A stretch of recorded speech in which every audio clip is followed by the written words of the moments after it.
अस्सलाम वालेकुम, कैसे हैं आप लोग। उम्मीद है बिल्कुल ठीक होंगे। Welcome to my YouTube channel और मेरा नाम है डॉक्टर मोहम्मद शफाक। आज की वीडियो में हम एक और मेडिसिन पे बात करेंगे। मेडिसिन का नाम है पल्मोनल सिरप। पल्मोनल सिरप क्यों इस्तेमाल किया जाता है, इसके क्या फ़ायदे हैं, क्या बेनिफिट्स हैं, किन मरीज़ों को इस्तेमाल करवाया जाता है, किस बीमारी में इस्तेमाल किया जाता है और इसको आपने कितनी दफ़ा यूज़ करना है और इसको यूज़ करने के क्या क्या बुरे, अगर आप ज़्यादा मकदार में इस्तेमाल कर लेते हैं तो इसको ज़्यादा यूज़ करने के क्या क्या बुरे या साइड इफ़ेक्ट्स, बुरे असरात या मुज़र असरात भी हो सकते हैं।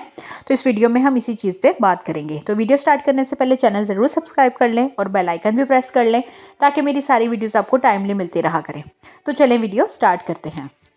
तो ये सिरप पल्मोनल सिरप के नाम से है, जो कि आपको मार्केट में इजीली अवेलेबल है, लेकिन आपको इसको लेने के लिए, इस्तेमाल करने के लिए डॉक्टर की प्रेस्क्रिप्शन की ज़रूरत पड़ेगी, जो कि मोस्ट इम्पॉर्टेंट है। और मैं हमेशा आपको हर वीडियो में बताती हूँ कि इस तरह की वीडियोस जस्ट फॉर नॉलेज होती हैं।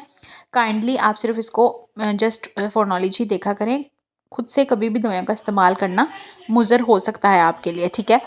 तो चलें अब हम देख लेते हैं कि इसको इस्तेमाल किन मामलात में या किन बीमारियों में किया जाता है। तो पल्मोनल सिरप जो है वो, इनके अंदर जो भी इसका जेनेरिक्स या एक्टिव इंग्रेडिएंट्स जो भी इसके अंदर मौजूद होते हैं, वो एक तो बहुत अहम काम ये करते हैं कि जैसा कि अभी सर्दी का मौसम है तो आपको बलगम हो जाता है, स्पूटम हो जाता है, रेशा जम जाता है, आम जुबान में जिसको हम कहते हैं कि रेशा जम गया है गले में या सीने पे, जिसकी वजह से सांस में तंगी होने लग गई है, ठीक है। बलगम जो है वो जमा होता है, जिसकी वजह से आपको सांस में बहुत मसले मसाइल का सामना करना पड़ सकता है। इसके अलावा खांसी बहुत ज़्यादा आती है, बलगम वाली, रेशे वाली, या आपको खुशक खांसी आती है, ठीक है। तो इन सारी कंडीशंस में इसको इस्तेमाल किया जा सकता है। ये जो बलगम है इसको खारिज करने में मदद करता है जिस्म से।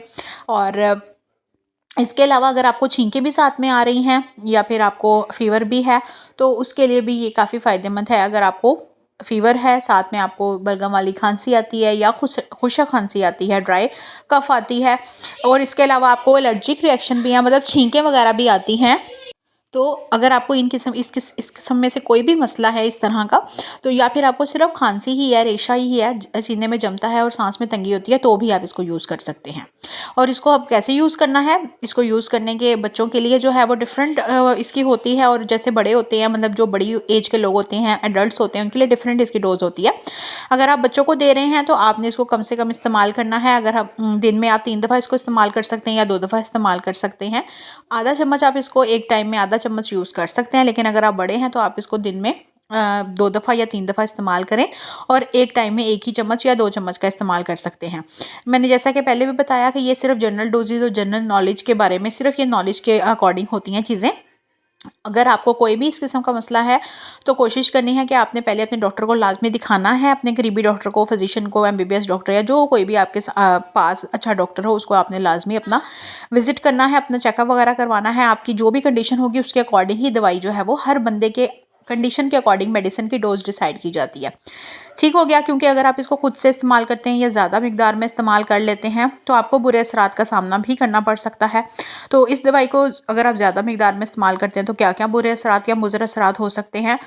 एक तो आपको जो है वो गनूदगी आप पे आ सकती है, ठीक है। नींद, आपका सर भारी हो सकता है, आपको ज़्यादा टाइम तक नींद आ सकती है, इस किस्म के मसले हो सकते हैं। या फिर अगर ये आपको सूट नहीं करता तो भी आपके लिए ये मिडे में प्रॉब्लम कर सकता है आपको। तो कोशिश करनी है कि आपने कम से कम ही दवाई का इस्तेमाल करना है। कोशिश करें अगर आप बड़े हैं तो एक टाइम में 1 चम्मच का इस्तेमाल करें, और अगर आप छोटे बच्चों को दे रहे हैं तो आधा चम्मच इस्तेमाल करें, और अगर आप बिल्कुल ही छोटे बच्चों को दे रहे हैं, जो मंथ वाले बच्चे होते हैं, तो उनके लिए इससे भी ज़्यादा मकदार जो है वो कम होती है, ठीक है। तो आपने 1/4 जो है वो चम्मच इस्तेमाल करना होता है। अदरवाइज जैसा कि मैंने बताया कि आपको साइड इफ़ेक्ट्स का सामना करना पड़ सकता है। तो ये थी आज की हमारी वीडियो। उम्मीद है आपको वीडियो अच्छी लगी होगी, समझ आई होगी। कोई क्वेश्चन हो तो पूछ सकते हैं। अपना बहुत सारा ख्याल रखें, दुआ में याद रखें। अल्लाह हाफ़िज़।